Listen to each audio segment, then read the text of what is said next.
La présidente du directoire d'Europecar Mobility Group, Caroline Parot, nous a fait l'honneur d'accepter d'être cette semaine l'invitée de la newsletter de l'Institut de l'entreprise. Avec elle, nous avons échangé sur la façon dont l'entreprise fait face à une pandémie qui impose une démobilité dans de nombreux pays et comment elle en prépare l'après. Caroline Parot nous a notamment expliqué que selon elle, la raison d'être du groupe, autour de laquelle s'articule son plan stratégique, a permis de fédérer et de rassurer les collaborateurs sur la pérennité de l'entreprise durant cette période. 21, la dirigeante d'Europecar Mobility Group entend matérialiser par des actions et des progrès effectifs les opportunités de transformation nées de la crise.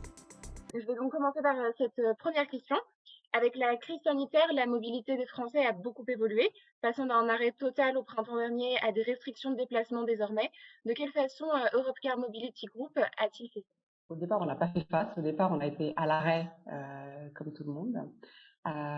Fondamentalement, pendant le mois de mars et le mois d'avril de l'année dernière, on a eu très peu d'activité, mais pendant ces faibles mois d'activité, entre guillemets, on a surtout focalisé nos efforts sur la crise elle-même sanitaire, c'est-à-dire de renforcer nos process sanitaires sur les voitures et de nettoyage et de protection des employés et des clients.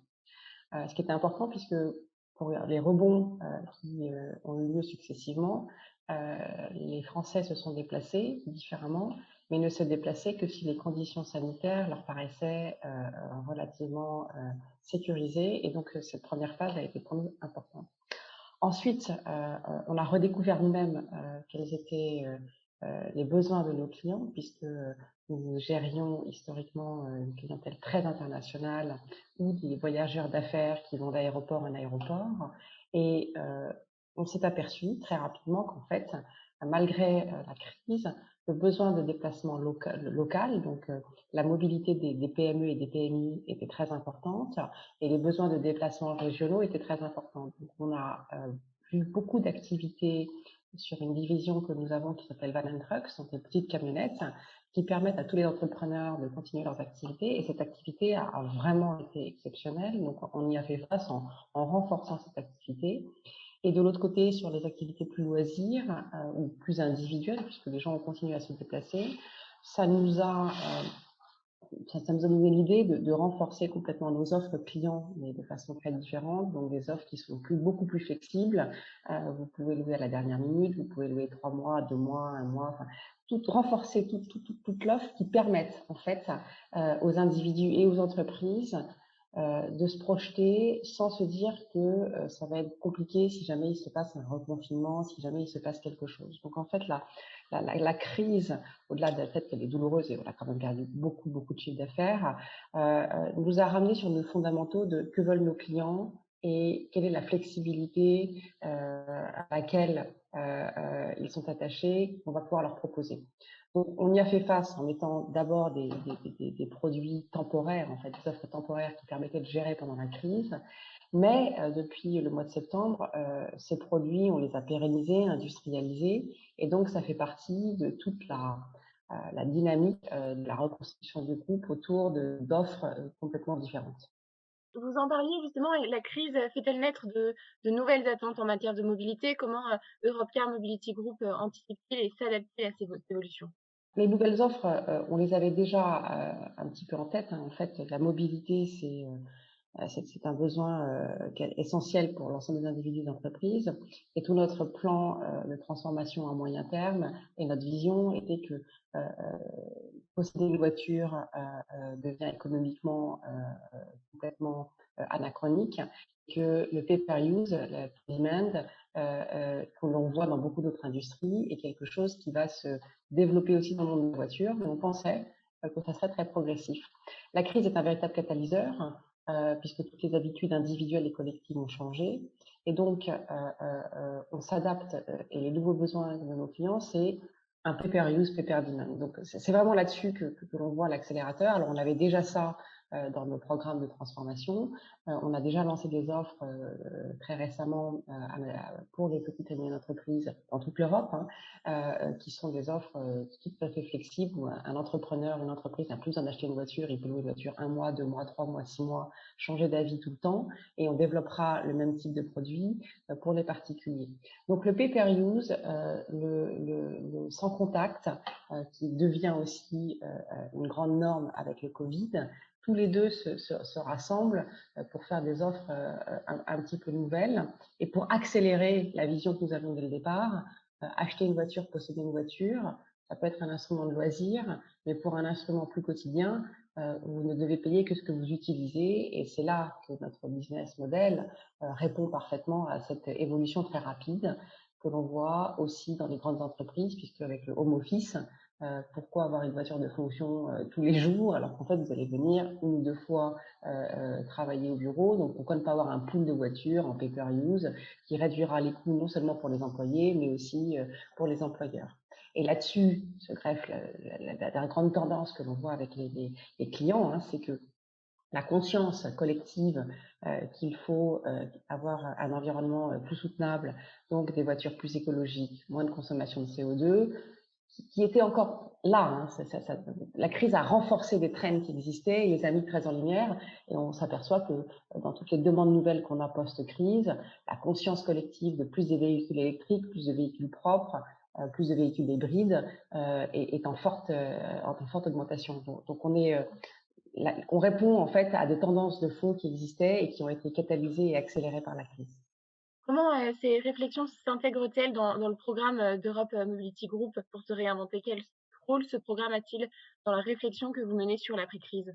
Ces évolutions de fond de nos clients et de leurs besoins sont à l'origine de la façon dont on a construit notre plan de Connect et sont à l'origine de toutes les décisions que l'on prend pour le futur très très court. Alors on s'appuie sur la force du groupe au départ. Le groupe, c'est quoi? C'est une très grande capacité logistique de distribuer sur tous les territoires en Europe et partout dans le monde grâce à un très grand réseau de franchisés tous les services de façon très locale et une énorme plateforme de distribution digitale. Et à partir de ces deux forces, on s'est dit, on est capable d'adresser des nouveaux modèles pour nos clients, on est capable d'adresser des nouveaux modèles digitaux de distribution. Et donc le plan Connect, c'est complètement moderniser la sphère digitale. Donc c'est changer notre approche de go-to-market grâce aux distributions digitales et grâce au mobile, donc sans contact, nos véhicules tous connectés, nos véhicules tous interconnectés même pour pouvoir mieux distribuer nos véhicules, un parcours client à travers le mobile. Et donc, pour ce faire, les décisions qu'on a prises sont assez structurantes. On change notre système opératif d'information. Donc, en fait, on avait une vieille dette legacy qui était assez pesante, qui n'était pas très agile. Et donc, on a décidé, dans notre plan de transformation, d'arriver sur un modèle digital différent. Donc, on change tout notre système d'information. Et de l'autre côté, on refait toutes nos offres sur 2-3 ans et on retravaille toute notre présence réseau avec complètement une revisite de ce que sera une station demain matin. Demain, les clients ne veulent plus aller dans les stations, donc la station sera virtuelle. Par contre, la voiture étant un objet physique, la voiture, elle est sur un parking, il faut l'entretenir, toute cette partie logistique va être conservée, mais la transformation du réseau fait partie aussi du cœur de ce que l'on fait dans Connect. Donc en fait, la crise nous a fait changer l'ordre des priorités dans lesquelles on travaillait sur les offres du groupe, n'a pas changé la vision, mais a changé l'ordre des priorités et fondamentalement, dans le plan Connect, ce qui est le vrai catalyseur, c'est le changement de système d'information et le changement de la plateforme digitale. Donc ça, c'est un gros travail.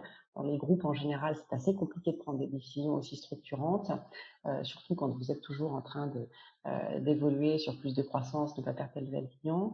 Là, comme on est dans un chiffre d'affaires qui est relativement confidentiel par rapport à ce qu'on faisait avant, on ne prend pas beaucoup de risques à se transformer en prenant des mesures très très radicales. Donc la vision est accompagnée de changements très radicaux dans notre façon d'opérer, mais on s'appuie sur les forces historiques du groupe et son savoir-faire. Vous avez récemment annoncé que plus d'un tiers des véhicules de votre flotte seraient hybrides et électriques à l'horizon 2023.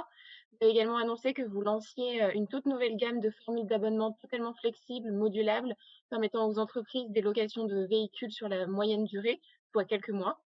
Cela représente-t-il pour votre secteur les principaux enjeux d'innovation? Sur la partie flotte véhicules électriques et hybrides, alors c'est de l'innovation parce qu'en fait, pour nous, ça permet de faire d'autres choses avec nos clients et surtout ça répond à leurs demandes.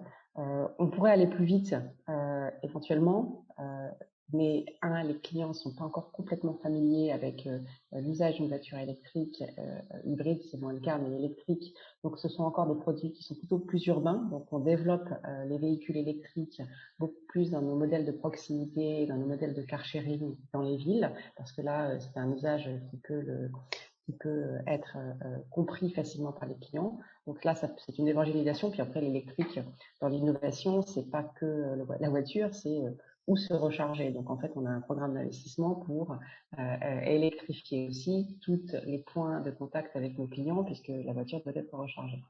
Après, c'est un programme sur 2-3 ans qui correspond à l'innovation aussi de comment recharger, comment accompagner le client dans cette démarche. Vous en avez parlé, les offres long terme, de moyenne durée et flexibles. C'est un des premiers delivery du plan que nous avons lancé l'année dernière. Donc effectivement, c'est comment permettre des offres concrètes à tous nos clients corporates pour être dans un espèce de quasi-leasing, mais sans aucune contrainte et sans aucune charge additionnelle si au bout de 3 mois on change d'avis. Alors c'est de l'innovation produit, parce qu'en fait ce type de produit n'existait pas avant. Ça existait chez les leasers pour une durée de 24 à 48 mois. Là, on est sans aucune contrainte au-delà d'un mois, voire même moins d'un mois. Ça répond à des besoins clients, ça répond à des besoins opérationnels de nos clients. Donc, nous, on met l'innovation pour leur permettre de faire ça.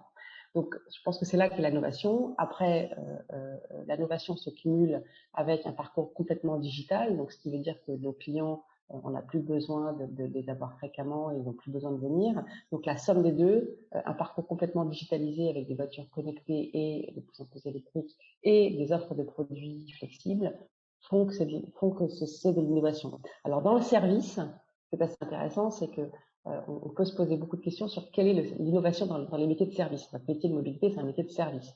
Donc le métier de service, c'est agréger en fait plein de technos différentes et plein de bouts d'offres différents pour faire de l'innovation dans l'offre et dans le service lui-même. Donc on ne va pas révolutionner les voitures, on ne construit pas les voitures.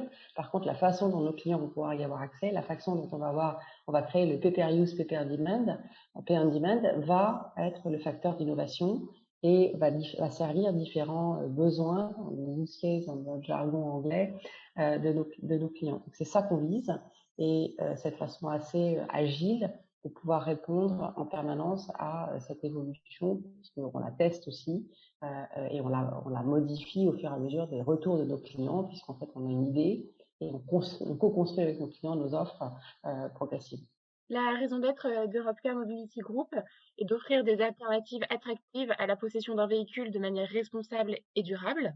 Comptez-vous vous appuyer sur cette raison d'être pour en faire un levier de développement? On a construit notre stratégie autour de cette raison d'être dès le départ. En fait, nous, on n'a pas créé un concept raison d'être qui venait des lois PAC, etc., puisqu'on est d'abord un groupe européen, donc on avait réfléchi à ces problématiques de raison d'être bien avant. Donc, cette raison d'être, on l'avait développée, oui, 2016-2017. Et c'est là-dessus, par rapport à cette raison d'être, qu'on a articulé en fait toute notre vision stratégique sur comment articuler nos offres par rapport à ça. Et on est assez convaincu que la possession de la voiture est quelque chose qui va devenir un peu historique, puisque c'est plus du tout comme ça que les nouvelles générations se projettent, et c'est pas du tout comme ça qu'on peut avoir une bonne allocation de son capital. Donc cette raison d'être, on l'articule avec des offres. On l'articule avec le programme de véhicules électriques dont on a parlé. On l'articule avec des plans de développement et c'est comme ça qu'on regarde quels sont les marchés sur lesquels on veut aller. Donc en fait, on n'a pas fait de la raison d'être un chapitre sur lequel on discute d'un côté dans la société et puis de l'autre, on fait notre business as usual. On s'est dit c'est ça qu'on peut faire, donc on articule toutes nos actions autour de ce schéma-là. Du coup, c'est beaucoup plus facile parce qu'on peut en parler comme c'est notre programme, c'est notre vision et on l'implémente progressivement.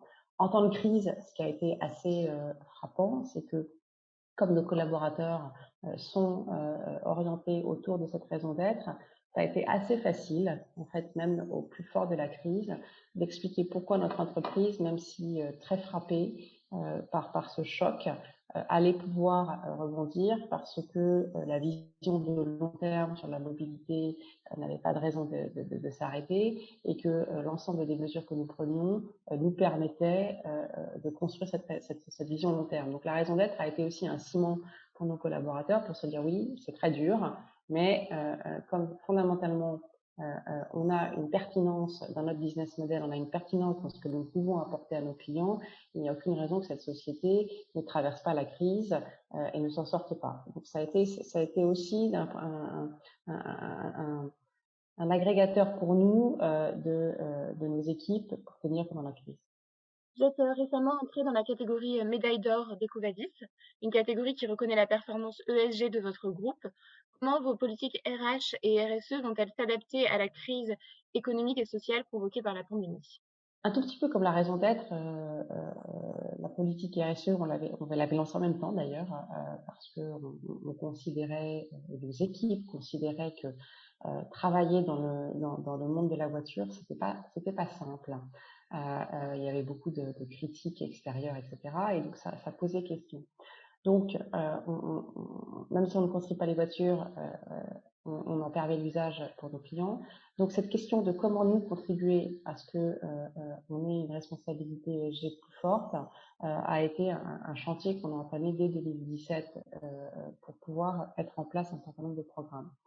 Donc, c'est comme ça qu'on est arrivé entre notre stratégie et notre réflexion à articuler très rapidement un programme autour des véhicules électriques, à articuler très rapidement un programme autour des véhicules connectés qui nous permettent de mieux contrôler un certain nombre de choses, d'abord au niveau de l'essence, puis au niveau d'un certain nombre d'autres polluants, etc. Donc, comment faire que nos opérations soient de plus en plus propres sur la partie que nous, on peut gérer. Comment s'assurer aussi par définition que la location de voiture, on peut appeler car sharing en anglais, ça fait plus moderne, mais en fait, la location de voiture, c'est du car sharing. Ben, en fait, si vous avez de plus en plus d'offres dans ce domaine-là, vous avez de moins en moins de voitures, parce qu'une voiture partagée permet d'avoir moins de voitures en général. Donc, comment on renforce cette idée que notre métier peut être au cœur d'une transformation fondamentale sur moins de voitures et plus d'usage des voitures, parce que les voitures particulières et individuelles sont très peu utilisées par rapport à la place qu'elles prennent dans la société. Et donc, cette politique a été embarquée dès le départ, et donc les ratings qu'on a vu augmenter progressivement au cours des 4 ou 5 dernières années sont le fait de politiques qu'on a commencé depuis très longtemps et qu'on a embarqué au sein du business.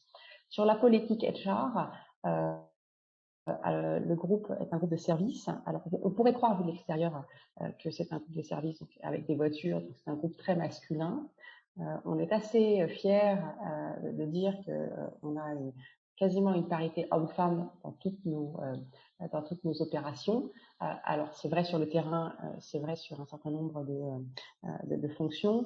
C'est pas encore assez vrai, en fait, hein, sur les organes de direction dans les pays ou au niveau du groupe. Bon, après, moi, je suis une femme à la tête du groupe, donc c'est déjà un signe qu'on a pu progresser aussi. La responsable de la division Valentrock est une femme. Donc, en fait, on a une politique assez volontariste pour gérer la diversité. On a créé un réseau de femmes pour encourager aussi cette gestion de diversité au sein de tous nos métiers. C'est un combat tous les jours. Nos ratings qui progressent montrent que c'est un combat qu'on mène. Il est pratiquement plus facile de mener le combat sur les voitures électriques et sur tout ce qui est moins polluant que sur le combat de la diversité qui est quand même un chemin de plus long cours. Il faut à l'embauche même dans les fonctions intermédiaires, qu'on se batte sur cette parité pour être sûr que dans 3 ans, 5 ans, 10 ans, 15 ans, le pool de talents de femmes qui pourra prendre des fonctions managériales plus importantes sera là. Puis après, dans la diversité, il ne faut pas gérer que la diversité visible, c'est-à-dire ce qu'on voit au niveau des COMEX et qui est mesuré de façon internationale. Il faut aussi s'assurer que dans des métiers de service, nos femmes, dans tous nos métiers, ont les mêmes chances que les hommes, n'ont pas plus de contraintes. On sait que dans la crise, les femmes ont été plus impactées par le chômage partiel, par le chômage, compte tenu de leur rôle dans la cellule familiale. Et donc, ce qu'on demande à nos équipes qui sont en charge de ce réseau féminin Sciences de groupe, c'est non pas de s'occuper que de ce que l'on doit pousser par le haut, mais de s'occuper de tous les problèmes de diversité au niveau du terrain et s'assurer que, en tant qu'employeur, toutes les actions que l'on peut mener pour faire qu'une femme au travail a autant de chances et est traitée de la même manière. C'est pas une question salariale, mais c'est une question de bien-être aussi dans ses fonctions que les hommes, dans un métier qui reste un métier de service autour de la voiture. Donc on a quand même des sujets qui sont très très masculins par ailleurs. De manière globale, votre engagement à la présidence du mouvement The Why Project vous donne une situation d'observation de ce que font les entreprises en matière de RSE. 2 ans après, pouvez-vous nous dire de quelle manière elles se sont saisies de nouvelles possibilités offertes par la loi Pacte? C'est intéressant parce que j'ai accepté de présider ça pour lancer, parce que je pense que pour lancer le mouvement, parce que je pense que la raison d'être, c'est un sujet qui ne peut pas être théorique et qui ne peut pas être mis que dans un corpus que de pensée, mais qui doit être un corpus qui doit être pensé au sein des entreprises.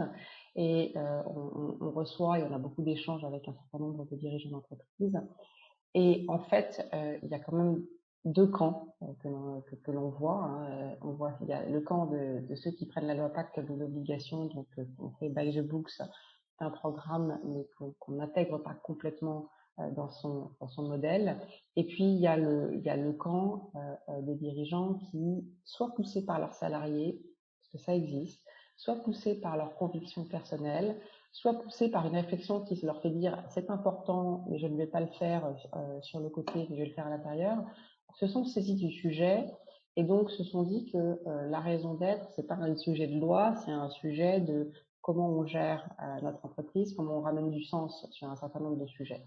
Alors, ce qui est intéressant, c'est qu'un certain nombre d'entreprises sur lesquelles on a vu qu'il y avait eu plus de réflexions approfondies pour embarquer les problématiques de raison d'être et les structurer autour de leur stratégie, sont des entreprises qui avaient probablement, de par leur métier, la question du sens, la question de comment je suis vécu par mes employés et par mes clients à l'extérieur, donc les entreprises de transport autour de la voiture, donc les entreprises qui peuvent être perçues comme plus polluantes et les entreprises qui peuvent être perçues comme ayant un impact dit négatif à l'extérieur. Et donc se sont reposés la question de se dire pourquoi on existe et donc comment on transforme ce point négatif en un point, on existe parce que on fait du profit, on amène quelque chose, mais comment on l'amène collectivement sur la société.